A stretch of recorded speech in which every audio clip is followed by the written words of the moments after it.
Your brain can't fully tell the difference between a disaster that's happening and one you're only imagining.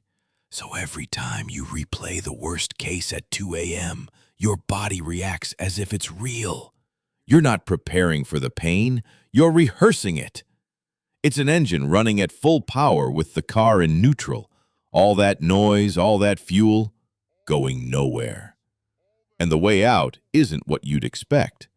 Not more analysis, not more time, not one more replay. Almost no one ever showed you where the gear actually is. You felt it, that spiral that grabs you in the quiet, the moment there's nothing left to distract you. It feels like thinking. It even feels responsible, like if you just analyze it enough, you'll finally solve it. But you won't, because this isn't thinking, it's overthinking. And in a world that never stops feeding your mind, learning the difference might be the most important mental skill you can build, because your attention is already under siege from the outside. Every app, every feed, every notification. This is the enemy on the inside, and it's the one almost no one is ever taught to fight.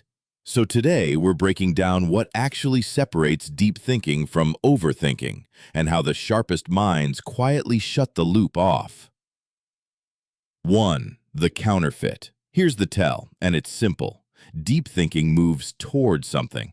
Overthinking just circles. Deep thinking has a target, a question, a problem, a decision it's trying to reach. It ends when you get there. Overthinking has no destination. It replays, it rehearses, it worries, and the moment you feel done, it starts again from the top. Same effort, same intensity, opposite result. One builds a mind, the other quietly wears it down. Notice the question each one asks. Deep thinking asks, how do I solve this? Overthinking asks, why does this always happen to me? One points at a problem you can act on, the other points at a wound you can only pick at. So the next time your head is spinning, ask one brutal question. Is this moving me toward an answer or just around the same track? If it's the track, you're not thinking, you're spinning. 2. Silence isn't the cure by itself. You might think the fix is quiet. Turn off the noise, sit alone, and your mind will settle. But an untrained mind doesn't rest in silence. It ruminates.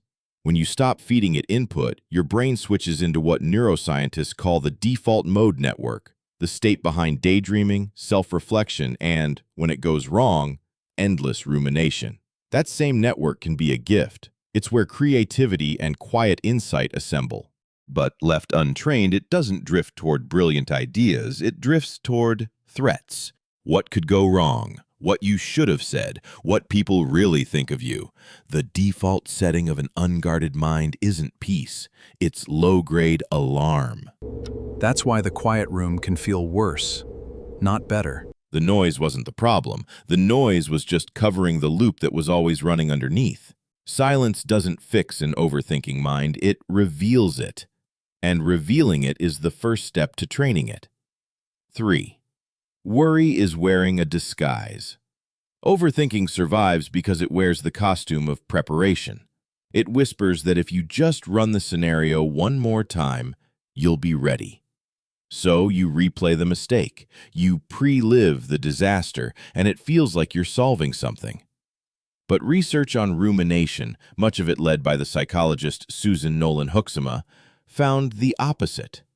Replaying your problems over and over doesn't resolve them. It deepens the groove, worsens your mood, and makes it harder to actually act.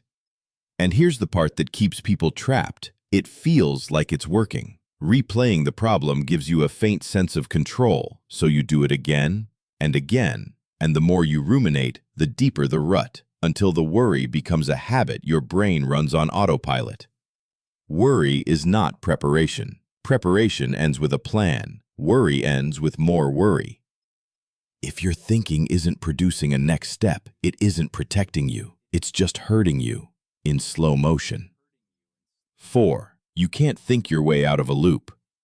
Here's the trap inside the trap. When overthinking has you, your instinct is to think harder, to finally out-analyze it. But you can't. A loop doesn't end from the inside. You don't think your way out of it. You act your way out. The smallest real action, writing one sentence, sending one message, making one imperfect decision, breaks the spell that endless analysis never will. That's why decisive people aren't necessarily smarter than you. They've just learned that at some point, more thinking stops adding information and starts stealing your life. Think of the last time you were stuck on a decision for days, and then, the moment you finally chose, the weight lifted almost instantly. That relief didn't come from more analysis. It came from ending it. The decision was never the hard part. Leaving the loop was. Set a limit. When the thinking stops moving forward, move your body instead. Even standing up and walking into another room can be enough to break the circuit. Quick question before we go deeper, because this next part is where it gets personal. What's the loop your mind runs at 3 a.m.? The conversation you keep replaying, the decision you keep redeciding, the worry that always finds you in the dark? You don't have to share the details. Just tell me in the comments if you have one. Naming that it exists is where its power starts to break. Now, let's keep going.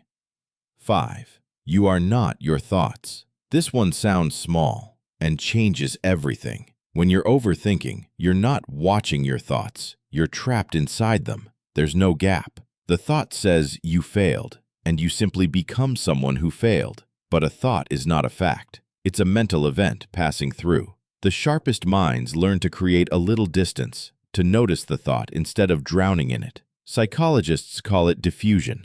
It comes from a branch of therapy called acceptance and commitment therapy. And the whole idea is that you don't have to fight a thought or believe it. You just have to stop with it. In practice, it's almost embarrassingly simple. Instead of "I'm going to embarrass myself," you say "I'm having the thought that I'm going to embarrass myself." That tiny reframe pulls you one step back, from inside the storm to watching it. And from the outside, most of these thoughts lose their grip almost instantly. You wouldn't believe a stranger who walked up and told you that you were worthless. But let that exact sentence arrive in your own voice, and you'll accept it without a second's doubt. Defusion is just remembering that the voice inside isn't always telling the truth. Most of the time, it's simply scared. 6. To never get distracted. It's the ability to come back. And that's a skill you can train, one rep at a time. This is the real reason meditation works, and it has nothing to do with emptying your mind. You sit, you focus on your breath, your mind wanders, and the moment you notice it wandered and gently bring it back, that's the rep, not the stillness, the return. Think of it like a bicep curl for your attention. The weight sitting at the top isn't the exercise. The lift is, again and again. Every single return is one rep. Every time you catch your mind mid-loop and steer it back to now, you're building the exact muscle that overthinking has been eating away. You will drift 10,000 times. The skill was never in not drifting. It's in noticing and returning. 7. Give your mind a real problem. Here's the part people miss. The goal isn't to stop thinking. A sharp mind needs to think deeply. That's where insight lives. The goal is to point that power at something with a destination, instead of letting it run wild. So don't try to force your mind blank. Give it a real question to chew on, one that can actually be answered, and let it work. A thinking walk with a single problem is deep thinking. The same walk with a spiral of vague dread is overthinking. Same brain, same silence. The only difference is whether you handed it a target or left it to hunt for threats that aren't there. So the practice was never silence, it's assignment. Hand your mind one worthy question before you set it loose, the way you'd hand a working dog a job. Because a mind with a task is a mind at peace, and a mind with nothing to chase will chase you. Try this. Before a walk, a shower, any quiet stretch, pick one real question and carry it in. When the spiral tries to start, you'll already have somewhere better to point the same energy. So let's name the real difference, honestly. It was never about how much you think. The genius and the anxious insomniac can run the exact same number of thoughts in a night. The difference is direction. Deep thinking has a destination, and it arrives. Overthinking is that engine we started with. Full power, still stuck in neutral, burning everything you've got while you never move an inch. In the age of AI, when the whole world is engineered to keep your mind racing, the ability to put your thinking in gear, or shut the engine off, is quietly becoming a superpower. The people who will thrive in the next decade aren't the ones with the loudest minds. They're the ones with the most governable ones. Not the ones who never spiral. Everyone spirals. The ones who notice the spiral sooner and climb out faster. Because a quiet mind was never an empty mind. That's the misunderstanding at the center of all of this. You don't want to think less. You want to think on purpose. To go deep when there's something worth reaching, and to step out of the loop when there isn't. The people who seem calm under pressure aren't feeling less than you. They've just learned to tell the signal from the noise inside their own heads, and to stop treating every anxious thought like an emergency that demands a reply. Most of what your mind screams at midnight isn't a message. It's just weather, loud, passing through, and gone by morning if you let it pass. Your mind is the most powerful tool you'll ever own. The only question is whether you're aiming it or whether it's aiming you. For most of your life, no one told you that you get a say in that. You were handed a mind and left to be dragged wherever it wandered. All of this, is just you finally taking the wheel. But there's one more layer to this, and it might be the deepest, because underneath the overthinking, there's usually a specific engine driving it, a single fear your mind keeps circling without ever naming. And once you see it, the loop starts to lose its fuel. That's exactly what the next video is about. So subscribe and stay for it, because a calmer, sharper mind is worth building on purpose. And before you go, tell me in the comments, which of these habits are you going to start with tonight? Naming it is where it begins. You were never meant to your mind. You were meant to learn how to steer it.